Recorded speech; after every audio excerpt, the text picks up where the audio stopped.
Noi chiediamo 5 punti percentuali da mettere sul cuneo fiscale che vanno direttamente in tasca ai lavoratori con 1.200 euro di beneficio mensile e chiaramente anche dalla parte delle imprese c'è uno sgravio importante. Quindi sicuramente cuneo fiscale, altra richiesta urgente da mettere a terra.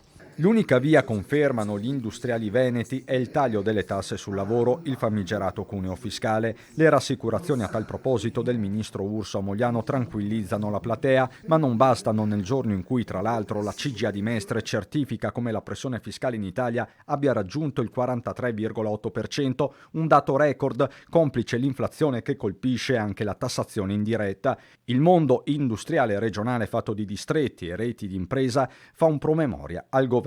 Se le piccole possono andare in difficoltà e sono sicuramente gli anelli più deboli di questa catena, diventa poi un problema anche per i capi filiera che magari sono delle multinazionali, delle grandi aziende, perché se manca poi il piccolo ovviamente il prodotto non esce. Caro energia e potere d'acquisto, ma c'è un altro tema, la carenza di manodopera da affrontare con politiche formative e di orientamento. Noi abbiamo vissuto un periodo di grande difficoltà nella reperibilità della manodopera e lo stiamo vivendo tuttora, e noi siamo come azienda consapevoli che il capitale più grande che ha un'azienda sono le proprie risorse umane, sono i collaboratori. Sfide globali ma anche locali. A poco più di 2 settimane da una data cruciale, la fusione tra Assindustria Veneto Centro e Confindustria Venezia.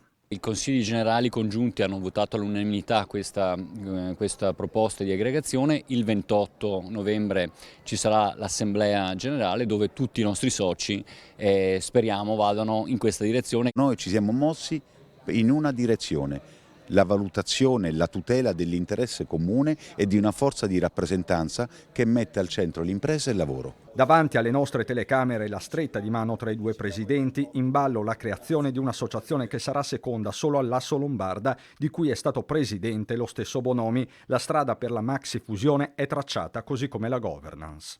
Destro è il presidente designato, la faccio dire a lei. Destro assolutamente sì, che è il presidente designato, è il presidente che ha dimostrato in questo periodo una grande correttezza, linearità e dall'altra parte anche saper mettere insieme e coniugare gli interessi di tutti. Questo è un presidente, questo è un leader e lui è il mio leader.